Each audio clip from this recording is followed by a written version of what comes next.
پاک کے بے شمار فضیلت احادیث کریمہ میں آتے ہیں۔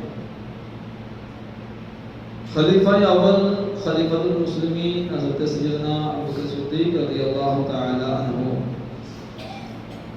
ارشاد فرماتے ہیں، جتنی جلدی پانی آگ کو بجھاتا ہے، اللہ کے پیارے حبیب آخری نبی رسول ہاشمی صلی اللہ علیہ وسلم پر درود پڑھنا اس سے بھی زیادہ تیز گناہوں کو بھجا دیتا، گناہوں کو بجھا دیتا، گناہوں کو مٹا دیتا۔ جتنا جلدی پانی آگ کو نہیں بجھاتا، اس سے زیادہ درود پڑھنا آقا صلی اللہ علیہ وسلم پر گناہوں کو مٹا دیتا۔ نبی پر درود پڑھنا، پیارے آقا پر درود پڑھنا غلام آزاد کرنے کے برابر۔ یعنی اس وقت اب یہ یہاں پر وہ سسٹم رہا نہیں، اس زمانے میں غلام آزاد کیے جاتے تھے، اس کے کئی درام لگاتے تھے، کتنے پیسے لگا کے اس کو آزاد کیے جاتا تھا۔ تو اس کی فضیلت کو یہاں بیان فرمایا کہ آقا پر درود پڑھنا گویا کہ غلام کو آزاد کرنا، درود پڑھنا گویا گناہوں کو مٹانا ہے۔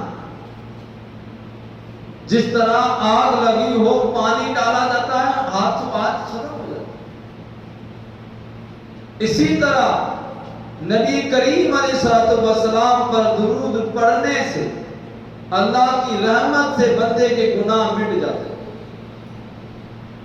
تو بندہ مومن کو چاہیے کہ دل جمعی کے ساتھ، خوش طبعی کے ساتھ، محبت سے، عشق اور وارفقی سے ساتھ نبی کریم علیہ السلام پر والہانہ درود پاک پڑھیں۔ آئیے محبت کے ساتھ ہم بھی پڑھتے ہیں، صلو علی الحبیب صلی اللہ تعالی علی محمد صلی اللہ علیہ وسلم۔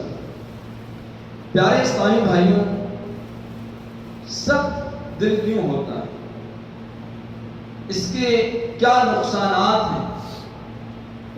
اس کے کیا علاج ہیں؟ اس کے کیا سبب ہیں؟ انشاءاللہ اس کے تعلق سے ہم سننے کی سعادت حاصل کریں گے۔ نہایت توجہ کے ساتھ سنیں گے، آپ توجہ سنیں گے تو بات جب اندر آئے گی تو اثر کرے گی، ادھر سے سنیں گے ادھر سے نکل جائے گی تو پھر اثر ہی نہیں، یاد رہے گی۔ پہلی شرط ہے یاد رہنا، سنا توجہ دی تو یاد رہے گی، یاد رہیں گے عمل بھی کریں، پھر دوسروں تک بھی پہنچائیں گے۔ علم کا یہی درجہ توجہ کے ساتھ سننا، خاموشی کے ساتھ سماعت کرنا، جو سنا اس کو یاد رکھنا، جو سیکھا اس پر عمل کرنا، جو علم حاصل ہوا دوسروں تک پہنچانا۔ یہ علم کے درجات ہیں، تو یہ درجے عمل کریں تو فائدے میں۔ حدیث یہاں بیان کی جائے، قرآن کریم کی آیات بیان کی، جتنا بھی یاد ہوتا ہے اس کا مفہوم، اس کا خلاصہ بندہ یاد رکھے کہ دل کیوں سخت ہوتا ہے، اس کے کیا سبب ہیں اور اس کی علاج کیا ہے، وجہ بھی جاننی ہے اور پھر علاج بھی غور کرنا ہے کہ علاج کیا ہے، ضروری چیزیں۔ پیارے اسلامی بھائیوں، دل کی سختی ایک باطنی بیماری ہے، اندر کی بیماری ہے، جس کی وجہ سے انسان گناہوں کے دلدل میں پھنستا چلا جاتا ہے۔ دل سخت کیوں ہوتا ہے؟ صراط الجنان میں اس کو لکھا گیا ہے، اس کی تفسیر میں لکھا ہے کہ دل کی سختی کا مطلب یہ ہے کہ موت اور آخرت کو یاد نہ کرنا، اس کے سبب سے دل سخت ہوتا ہے۔ پھر کیا ہوتا ہے؟ جب موت اور آخرت کو یاد نہیں کرتا ہے، دل سخت ہو جاتا ہے، پھر نصیحت اثر نہیں کرتی، رقت انگیز بیانات اثر نہیں کرتے ہیں، پھر وہ گناہوں پر رغبت رکھتا ہے، نیکیوں سے جی چراتا اور پھر اس کو گناہ کرتا ہے، اس کو شرمندگی نہیں ہوتی، توبہ کی طرف توجہ نہیں ہوتی ہے، جس کی وجہ سے دل سخت ہوتا ہے۔ یہ جو ہے دل سخت اسے کہتے ہیں۔ اب دل سخت سمجھ گئے نا، دل سخت کسے کہتے ہیں؟ یہ دیکھ لیجیے کہ گناہ کر رہے ہیں، شرمندگی نہیں ہو رہی، گناہ کر رہے ہیں، توبہ کی توفیق نہیں مل رہی، گناہ کر رہے ہیں، پھر جو ہے پھر بھی گناہوں کی رغبت رہتی ہے، تو سمجھ لیجئے کہ دل سخت ہے۔ اس کو دل کے سختی کو بیان کیا گیا ہے کہ دل کی سختی کا مرض کوئی معمولی شے نہیں ہے، بلکہ بہت بڑی تباہ کن بیماری ہے۔ قرآن مجید میں بھی باقاعدہ ایسے لوگوں کا بیان کیا گیا ہے جن کے دل سخت ہے۔ اللہ تبارک و تعالیٰ ارشاد فرماتا ہے ثم قست قلوبکم من بعد ذلك فهي كالحجارة او اشد قسوة، پھر اس کے بعد تمہارے دل سخت ہو گئے تو پتھر کی طرح، بلکہ ان سے بھی زیادہ سخت ہے۔ پیارے اسلام بھائیوں، اس آیت کریمہ میں جن لوگوں کے دل سخت ہو گئے ہیں ان کی مذمت کو بیان کیا گیا ہے۔ اس سے مراد بنی اسرائیل کے وہ لوگ ہیں جو حضرت موسیٰ علیہ السلام کے زمانے میں موجود تھے۔ ان کے بارے میں فرمایا گیا کہ بڑی بڑی نشانیاں اور حضرت موسیٰ علیہ السلام کے معجزات دیکھ کر بھی انہوں نے عبرت حاصل نہیں کی، انہوں نے نصیحت حاصل نہ کی، ان کے دل پتھروں کی طرح ہو گئے ہیں، بلکہ اس سے بھی زیادہ سخت ہو گئے، کیونکہ پتھر بھی اثر قبول کرتے ہیں۔ بعض اوقات پتھر سے بھی پانی کے چشمے جاری ہوتے ہیں، بس پتھر سے بھی پانی نکلتا ہے، کوئی پتھر پھوٹ جاتا ہے اسے پانی بہتا ہے، کوئی خوف الہی سے گر جاتا ہے، جیسے اللہ کو منظور ہوتا ہے، لیکن انسان جسے بے پناہ ادراک اور شعور دیا گیا، یعنی پتھر، وہ بھی اثر قبول کرتا ہے، لیکن ادھر انسان ہے، اسے ادراک دیا گیا، اسے شعور دیا گیا ہے، کامل عقل دی گئی ہے، اسے سمجھنے کی سمجھنے کی صلاحیت دی گئی ہے، اس کے بعد دلائل بھی دیے گئے، دلائل کو ظاہر کر دیا گیا ہے، اس سے کہ بھی اور عبرت اور نصیحت کے موقع بھی موجود ہے، لیکن پھر بھی جو ہے اللہ پاک کی اطاعت اور بندگی کی طرف نہیں آتا۔ یہ جنازے یہ کیا ہے؟ عبرت ہے نا، یہ آسمان، یہ سورج، یہ زمین، یہ اللہ کی نشانیاں ہیں، یہ دلائل ہیں، رب کی شانیں ہیں، اس میں عبرت بھی ہے، نصیحت بھی ہے، اتنی ساری صورتیں۔ اب یہ آپ سمجھیے پیارے اسلامی بھائی، حدیث پاک میں بھی دل سخت کی بڑی مذمتیں بیان کی گئی ہیں۔ حضرت عبداللہ بن مبارک رحمۃ اللہ تعالی علیہ بیان کرتے ہیں کہ بندہ مومن کے لیے سب سے بڑی سزا یہی ہے کہ اس کا دل سخت ہو جائے۔ کیا فرمایا؟ اس حدیث کو نوٹ کر لیجیے کہ حضرت عبداللہ بن مبارک رحمۃ اللہ تعالی علیہ فرماتے ہیں بندے کے لیے سب سے بڑی سزا یہی ہے کہ اس کا دل سخت ہو جائے، کیونکہ دل کی سختی گناہوں میں اضافہ کرتی ہے، دل کی سختی دین سے دور کرتی ہے، دل کی سختی عبادت اور تلاوت ذکر اللہ کی حلاوت یعنی مٹھاس کو ختم کر دیتی ہے، دل کی سختی اللہ پاک کی رحمت سے دور کرتی ہے، دل کی سختی بدبختی کی علامت ہے۔ غرض کہ یہ ایک ایسی بیماری ہے جس سے مزید ظاہری اور باطنی بیماریاں جنم لیتی ہیں۔ احادیث مبارکہ میں اس کی مذمت کو بیان کیا گیا۔ احادیث طیبہ سنیے، میرے اور آپ کے آقا صلی اللہ علیہ وسلم ارشاد فرماتے ہیں سخت دل آدمی اللہ پاک کی رحمت سے دور رہتا ہے، اللہ کی رحمت سے دور رہتا ہے۔ کون؟ جس کا دل سخت ہو گیا۔ آگے فرمایا 4 چیزیں بدبختی لاتی ہیں۔ بدبختی وہ کیا چیزیں؟ فرمایا آنسو کا نہ بہنا، آنسو کا نہ بہنا یہ بھی بدبختی لاتا ہے، اور دل کا سخت ہونا یہ بھی بدبختی لاتا ہے، اور لمبی امیدیں رکھنا، اور فرمایا دنیا کی ہرس میں مبتلا رہنا۔ یہ 4 چیزیں ایسی ہیں جو بدبختی کہلاتی ہیں۔ اگر یہ ہمارے دلوں میں گھر کر چکی ہیں، ہمارے اندر یہ پائی جاتی ہیں، تو اس کا علاج سنیں۔ اس کا علاج کیا ہے؟ اچھا کچھ علامتیں اور بھی ہیں، اس کے بعد میں آپ کو عرض کرتا ہوں کہ دل کی سختی کے علاج کیا ہے۔ تو فرمایا کہ بدبختی کا جو پہلا جو سبب یہ بھی ہے کہ ایک سبب یہ بھی تھا کہ آج کل لوگ جو ہے پریشانیوں، مصیبتوں، مالی بدحالیوں اور کاروباری رکاوٹوں کا رونا روتے نظر آتے ہیں۔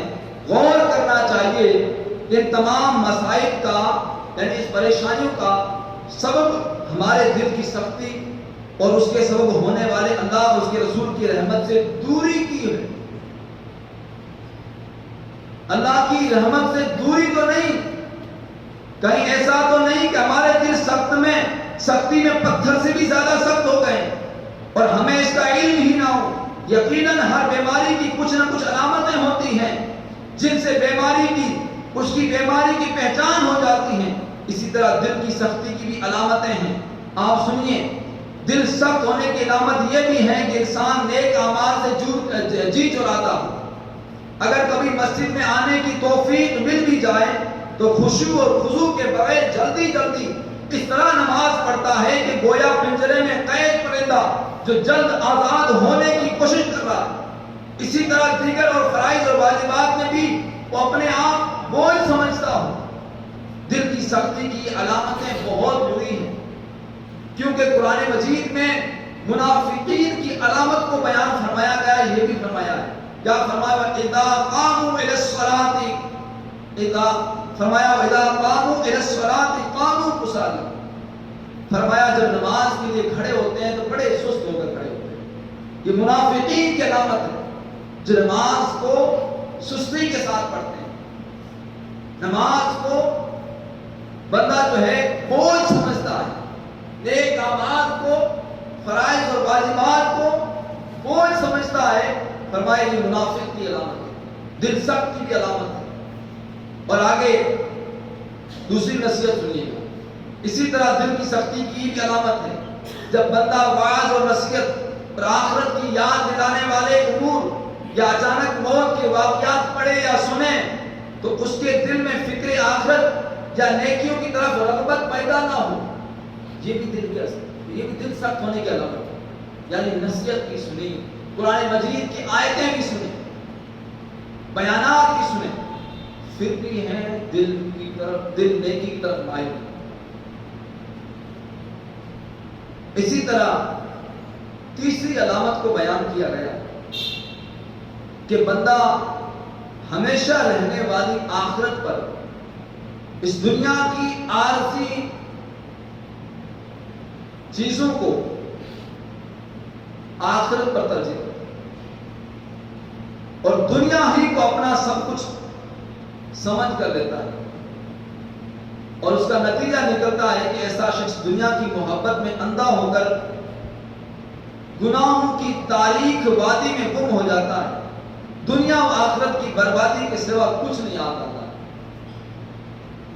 اور چوتھی جو آپ کی سختی جو بیان کی جا رہی ہے اس کو یاد رکھیے گا۔ 3 علامتوں کو بیان کیا گیا۔ کون سی علامتیں بیان کی گئی؟ ہمارے ذہن حاضر ہوگا تو انشاءاللہ پتہ چلے گا۔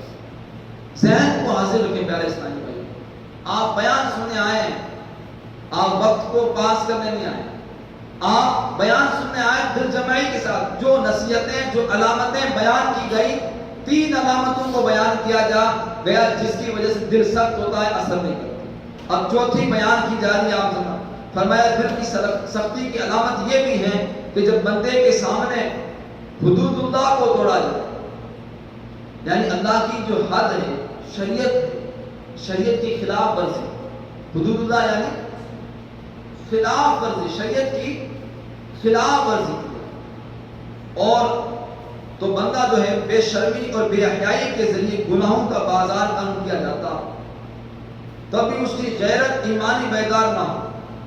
لیکن اللہ کی حدود کو توڑا جائے، بے شرمی اور بے حیائی کے مناظر جو ہے گرم کیے جائیں، تو فرمایا اس کی غیرت ایمانی بیدار نہ ہو اور اس برائی کو نہ روکے، یا روک نہیں سکتا تو دل میں برا بھی نہ جانے، تو سمجھ لینا کہ اس کا دل سخت ہے۔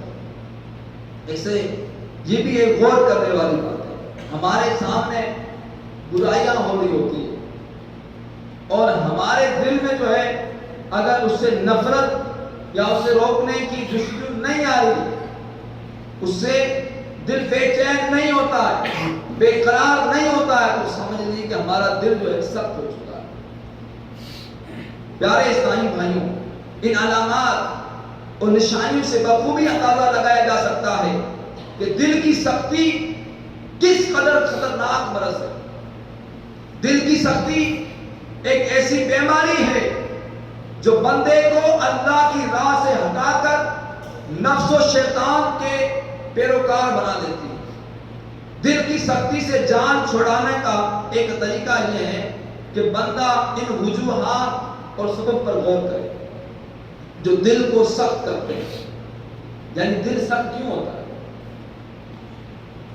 اس کے سبب کیا ہے، ریزنز کیا ہے جس کی وجہ سے جو ہے دل جو سخت ہوتا ہے۔ یہ ضروری ہے سماعت کرنا۔ فرمایا پہلی جو علامت سب بیان کیا، دنیا کی محبت ہے۔ پہلی کیا نشان، دنیا کی محبت، دنیا کی، کیونکہ جب دنیا کی محبت انسان کے دل پر چھا جاتی ہے تو دل اس کی طرف متوجہ ہونے لگتا ہے، پھر ذکر اللہ اور عبادت میں دل نہیں لگتا۔ انسان دنیا کے کھیل تماشوں، اس کی فانی رونقوں میں دل کا چین اور سکون تلاش کرنے کی کوشش کرتا ہے۔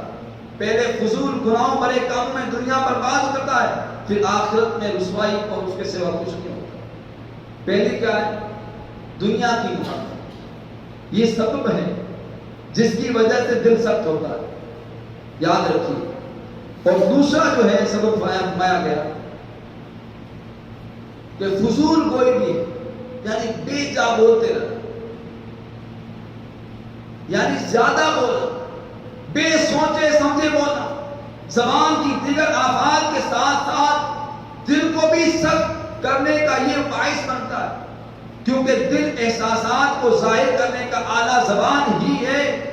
جو زبان دل کی ترجمان ٹھہری، جب بھی زبان چلے گی دل و دماغ اس کی طرف متوجہ ہوں گے۔ فالتو اور بیکار باتوں میں مصروف کی وجہ سے دل اور دماغ اللہ کی نشانی میں غور و فکر کرنے، اپنی عاقبت سنوارنے اور موت اس کے بعد حالات کے بارے میں سوچنے کی طرف کم توجہ ہوگی۔ یوں جو ہے دل خود بخود سخت ہونا شروع ہو جائے گا۔ حدیث پاک میں فرمایا گیا ہے، اللہ کے پیارے حبیب علیہ السلام نے فرمایا، اے لوگوں، ذکر اللہ کے سوا کلام کی کثرت نہ کرو، اللہ کا ذکر کرو وہ کثرت سے کرو، اس کے علاوہ کوئی بات چیت کثرت کے ساتھ نہ کرو، یعنی زیادہ مت کرو، بات کرنی ہو ضرورت کے مطابق کرو، اور کثرت کس میں کرنی ہے، اللہ کے ذکر میں کرنی ہے۔ رب کا ذکر اتنا کرو کہ بے حد کرو، ہما وقت اٹھو تو رب کی تسبیح بیان کرو، بیٹھو تو اللہ کا ذکر کرو، مسجد میں آؤ اللہ کی بارگاہ میں سجدہ کرو، گھر میں جاؤ اللہ کا شکر ادا کرو، یہ نعمتیں سلامت دیکھو رب کا شکر ادا کرو، یہ ساری نعمتیں یہ ہمارے مل رہی ہیں، اس پر اللہ کا شکر ادا کریں، یہ رب کا ذکر ہے۔ اللہ کا شکر ادا کرنا رب کا یہ ذکر ہے۔ تو فرمایا اللہ کا ذکر زیادہ کرو، باقی بات چیت نارمل کرو، کم کرو، یہ اللہ کے محبوب نے فرمایا۔ تو فرمایا دوسرا سبب کیا ہے، انسان بے جا بولتا ہے بغیر سوچے سمجھے بولتا ہے تو فرمایا یہ بھی جو ہے اس کی وجہ سے بھی دل سخت ہوتا ہے. اور تیسری وجہ بیان فرمائی گئی ہے کہ زیادہ ہنسنا. رسول نذیر سراج منیر صلی اللہ علیہ وسلم کا فرمان نصیحت نشان ہے زیادہ مت ہنسو کیونکہ زیادہ ہنسنا دل کو مردہ کر دیتا ہے.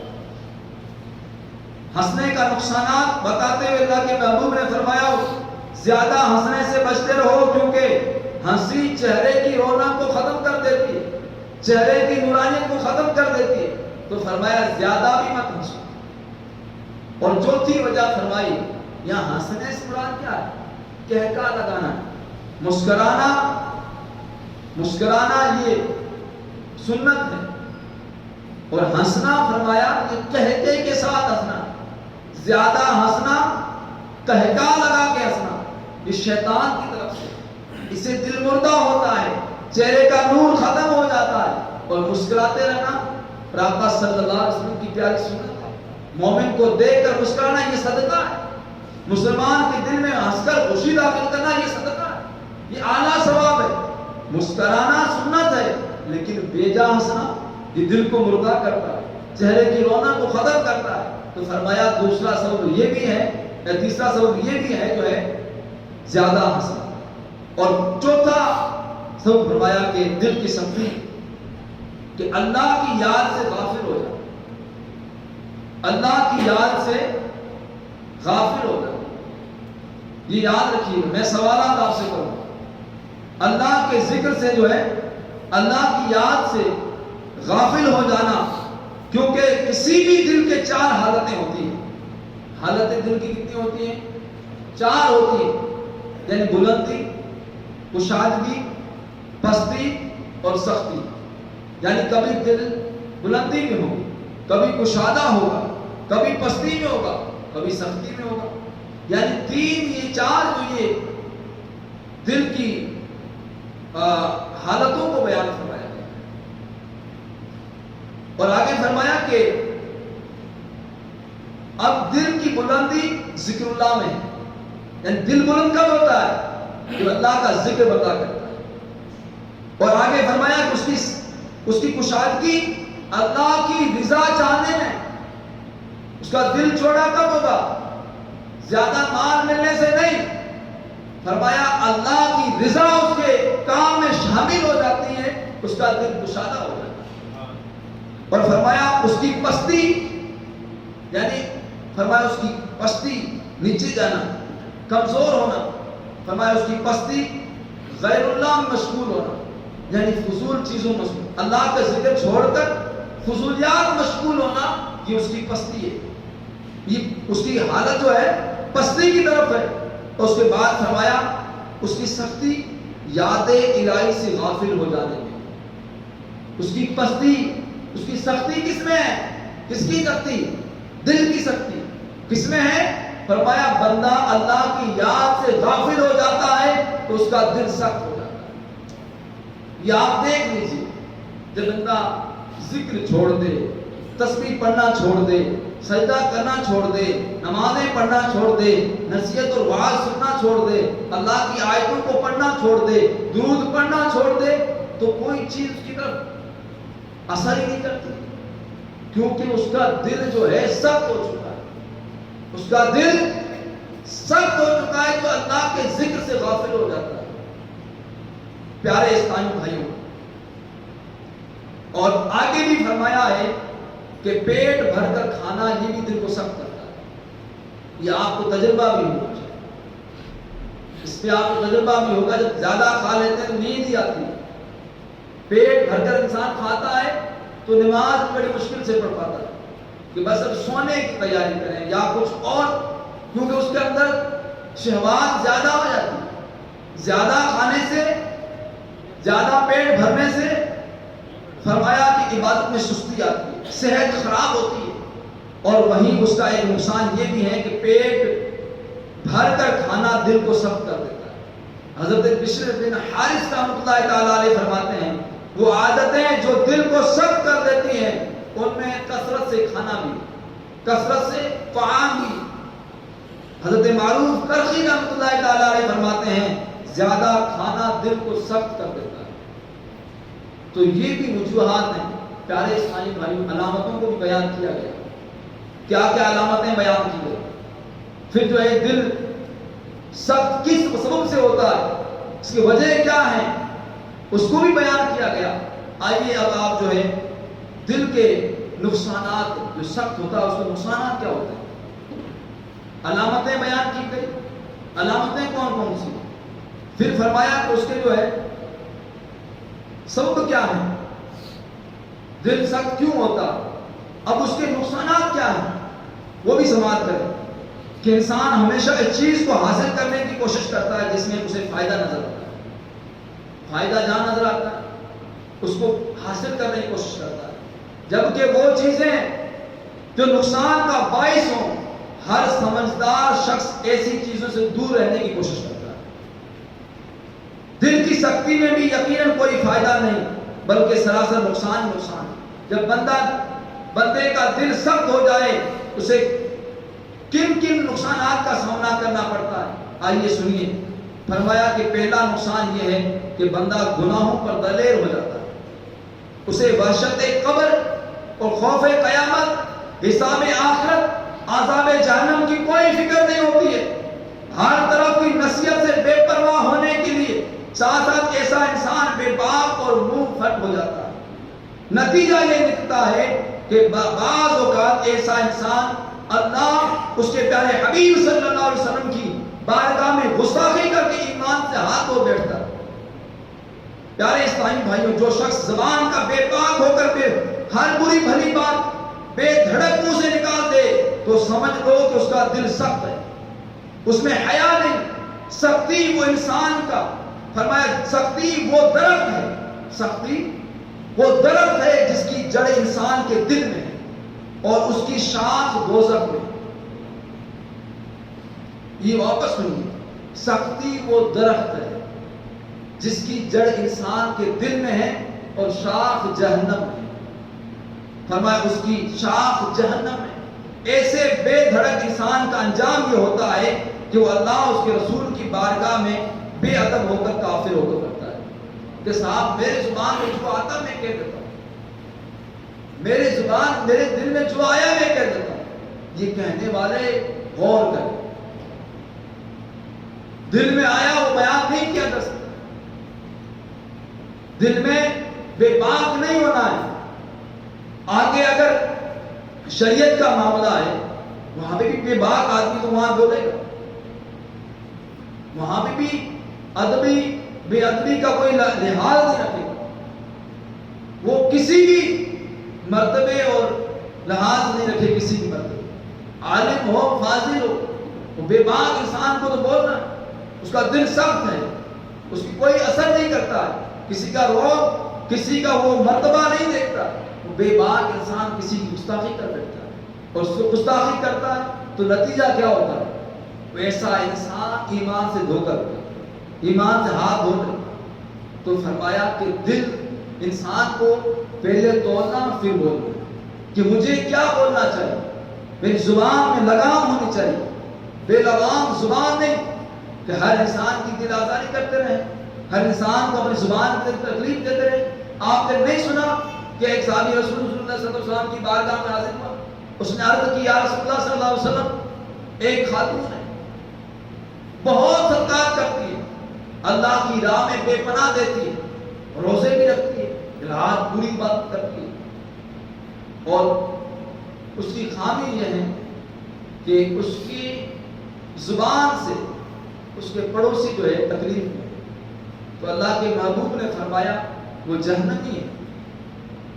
پھر عرض کی یا رسول اللہ، ایک عورت ہے جو زیادہ صدقات تو نہیں کرتی، زیادہ عبادت اور ریاضت تو نہیں کرتی، لیکن وہ کسی کو تکلیف نہیں دیتی، تو فرمایا وہ جنتی ہے۔ اب آپ دیکھیے، صدقات بھی ہیں، ریاضت بھی ہیں، عبادت بھی ہیں، فرمایا اس کے بعد کسی کو تکلیف دینا جہنم کا باعث بن گیا، اور کسی کو تکلیف نہ دینا، خوشی پہنچانا، خوشی نہ پہنچا سکے کسی کو تکلیف تو نہ پہنچائے۔ تکلیف پہنچانے کی وجہ سے جہنمی ہو گیا. اس کی عبادت کام نہیں آئی, اس کا اعمال کام نہیں آئے, اس کی ریاستیں کام نہیں آئی. اگر کسی کو حق اگر ہم جو ہے سلب کریں گے حقوق العباد کے معاملے تو یہ کریں گے تو پھر اللہ سیدھا جو ہے جہنم کا. تو ہمیں غور کرنا چاہیے دل سخت کیوں ہوتا ہے, اس کے سبب کیا ہے. اس کو فرمایا کہ دل سخت اس لیے ہوتا ہے کہ انسان بے باک بولتا ہے. تو پیارے اسلامی بھائیوں, اسی طرح آخری بات کر کے بات کو مکمل کرتا ہوں. فرمایا کہ بندہ اللہ پاک کی عبادت, قرآن پاک کی تلاوت اور نیک اعمال سے بھی محروم ہو جاتا ہے. کون شخص دل سخت آدمی عبادت سے, تلاوت سے, یہ بندہ کیا ہے نیک اعمال سے محروم ہو جاتا ہے. حالانکہ ہماری زندگی کا مقصد ہی اللہ پاک کی عبادت اور نیک اعمال ہے. ہماری زندگی کا مقصد اللہ کی بندگی ہے, نیک اعمال کرنا ہے. اللہ فرماتا وما خلقت الجن والانس الا ليعبدون, میں نے جن اور آدمی کو اپنی عبادت کے لیے پیدا فرمایا. الذي خلق الموت والحیات لیبلوکم ایکم احسن عملا.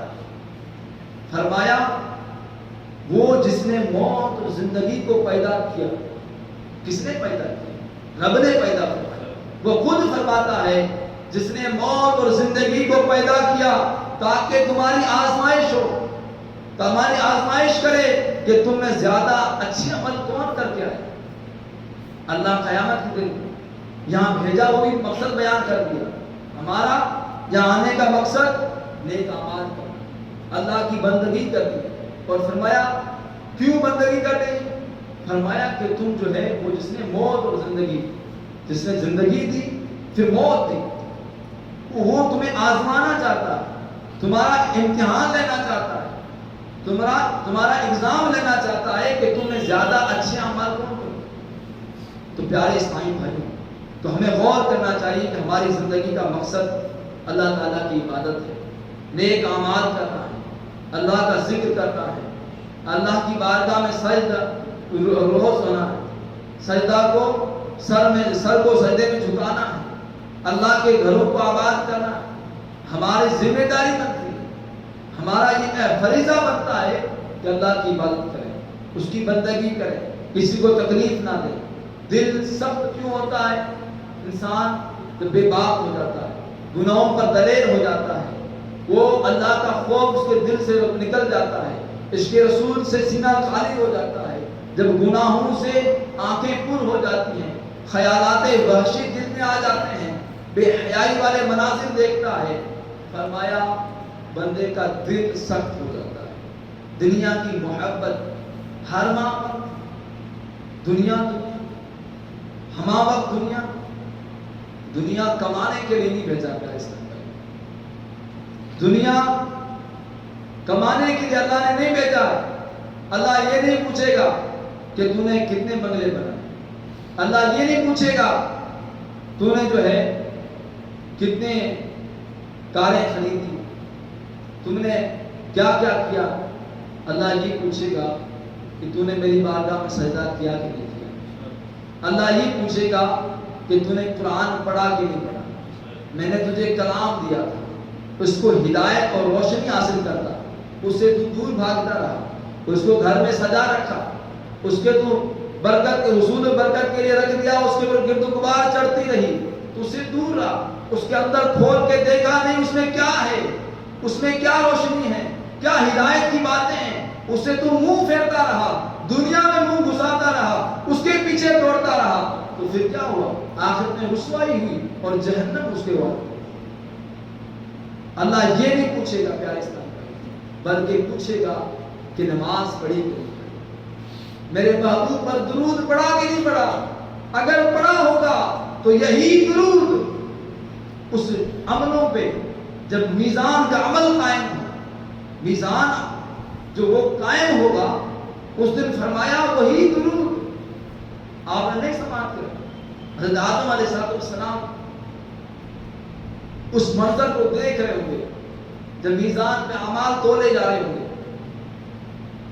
میزان پہ اعمال تولے جا رہے ہوں گے. حضرت آدم علیہ السلام سماعت کر رہے ہوں گے, دیکھ رہے ہوں گے کہ حضور علیہ السلام کا ایک امتی ہے تو اس کی اعمال کو تولا گیا، ان کے گناہوں کا وزن زیادہ ہو گیا، تو اس کو حکم دیا کہ جہنم کی طرف، فرشتے اس کو گھسیٹ کے جہنم کی طرف لے جا رہے ہیں۔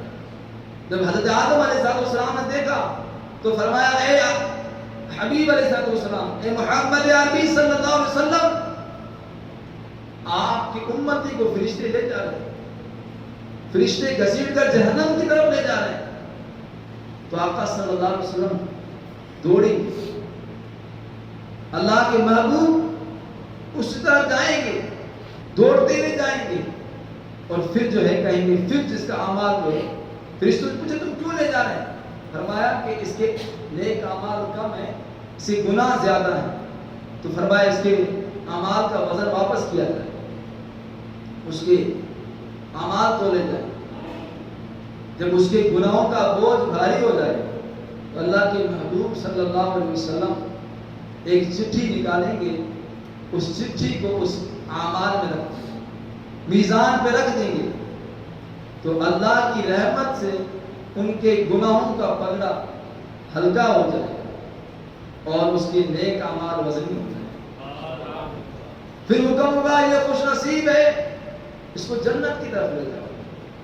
جب جنت کی طرف لے جا رہے ہوں گے اس وقت وہ خوش نصیب انسان کہیں گے اے میرے نور والے آقا، اے میرے سردار، اے میرے محبوب، آپ کون ہیں اور یہ کیا عمل ہے؟ تو آقا کریم صلی اللہ علیہ وسلم ارشاد فرمائیں گے اے میرے گنہگار امتی، اے میرے پیارے امتی، یہ تیرا وہی ہے درود جو تو نے دنیا میں مجھ پر پڑھا تھا، میں تیرا نبی محمد عربی صلی اللہ علیہ وسلم ہوں۔ پیارے اسلامی بھائی ذرا غور کریں کہ محبوب پر درود پڑھنا کس طرح باعث ہے، کس طرح جنت کی طرف لے جاتا ہے۔ اب ہم بھی ہیں درود نہیں پڑھتے، نیک اعمال نہیں کرتے، درود پڑھے تو انسان کی دل کی سختی ختم ہو جائے، دل میں نرمی پیدا ہوتی ہے، نیکیاں کرنے سے دل میں نرمی پیدا ہوتی ہے۔ تو پیارے اسلام بھائی نیک اعمال کریں، اللہ کی عبادت کریں، اس کی بندگی کریں، اس کو راضی کرنے والے کام کریں، تاکہ ہمارا دل نرم ہوگا تو بات اثر کرے گی، نصیحت اثر کرے گی، رونا آئے گا، خوف خدا نصیب ہوگا، جنازہ ایک اٹھے گا، رونا سب کو آئے گا۔ ورنہ قبرستان جاتے ہیں، روز میں فخر کے ساتھ کہتا ہوں میں روزانہ قبرستان جاتا ہوں، کرتا کیا ہے؟ بس وہاں فاتحہ پڑھ کے آتا ہوں۔ ارے قبرستان حضور علیہ السلام نے ارشاد فرمایا اے میرے صحابہ، پہلے تمہیں منع کیا تھا قبر کی زیارت سے، اب حکم دیتا ہوں تم قبر کی زیارت کرو تاکہ تمہیں آخرت کی یاد آئے، تمہیں خوف خدا نصیب ہو۔ اور ہمیں کیا نصیب ہوتا ہے؟ آنا جانا ہوتا ہے، فاتحہ تو یہیں سے پڑھ سکتے ہیں، فاتحہ تو یہاں سے لگ سکتی ہے۔ قبرستان جانے کا کیا مقصد ہے؟ قبرستان جانے کا مقصد یہ ہے کہ وہاں پہ خوف خدا نصیب ہو، وہ آخرت کی یاد آئے کہ مجھے بھی مرنا ہے۔ اب دیکھیں ان میں وہ بھی بعض لوگ ہیں کہ جو اپنے قبروں پہ ایک داغ بھی لگنا پسند نہیں کرتے، اس منو مٹی کے تلے اپنے ناک پر مکھی کو بیٹھنا پسند نہیں کرتے تھے، ابھی ان کے جو ہے جسموں میں کیڑے نہیں گئے۔ ان کی کیفیت یہ ہے، حالت یہ ہے، وہاں یہ عبرت حاصل کرنے کی ہے۔ ہم جاتے ہیں وہاں آتے جا کے آ جاتے نہیں، وہاں روئیں کہ ہمیں اصل ہمارا گھر یہ ہے، ہمیں یہاں آنا ہے، اس کی تیاری کرنے کا بولا گیا ہے۔ اگر یہاں نیک اعمال کریں گے تو یہ روشن رہے گی، حالانکہ بظاہر تو مٹی ہے اوپر، لیکن وہ جنت کا گھر ہو، جنت کی کھڑکی کھل جائے گی، محبوب کے جلووں سے وہ قبر روشن ہو جائے گی۔ پیارے اسلامی بھائیوں، تو محبوب کی اداؤں کو، محبوب کی سنتوں کو اپنائیں، اسی میں ہمارا فائدہ ہے۔ اللہ تبارک و تعالی ہمیں نیک اعمال کرنے کی توفیق نصیب کرے۔ صلو علی الحبیب صلی اللہ تعالی علی محمد صلی اللہ علیہ وسلم۔ آئیے درود پاک سماعت کرتے ہیں۔ جو بندہ یہ شب جمعہ کا درود پاک ہے، اس رات کی بڑی فضیلت ہے، یہ پڑھنا بھی چاہیے۔ آئیے ہم بھی پڑھتے ہیں۔ جب فرشتے قبر میں جلوہ دکھائے آپ کا، جب فرشتے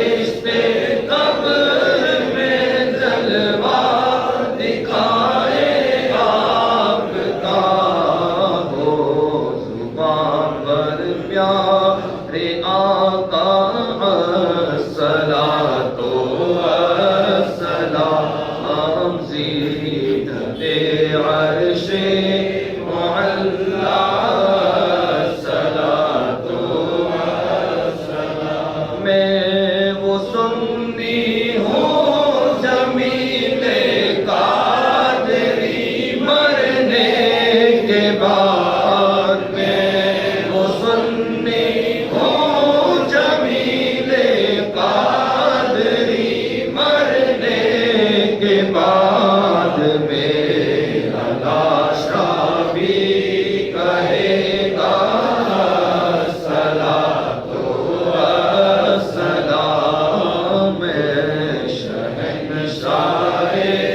مدینہ صلاۃ و سلام عرش معلی صلاۃ و سلام السلام علیکم یا رسول اللہ صلی اللہ علیہ وسلم صلاۃ والسلام علیک یا نبی اللہ وعلی آلک وصحابک یا نور من نور اللہ صلی اللہ علیہ وسلم سبحانک اللہم وبحمدک لا الہ الا انت استغفرک واتوب الیک سبحانک اللہم وبحمدک لا الہ الا انت استغفرک واتوب الیک سبحانک اللہم وبحمدک لا الہ الا انت استغفرک واتوب الیک وصلی اللہ تعالی علی خیر خلقہ ونور عرشہ محمد وعلی آلہ وصحبہ اجمعین بحق لا الہ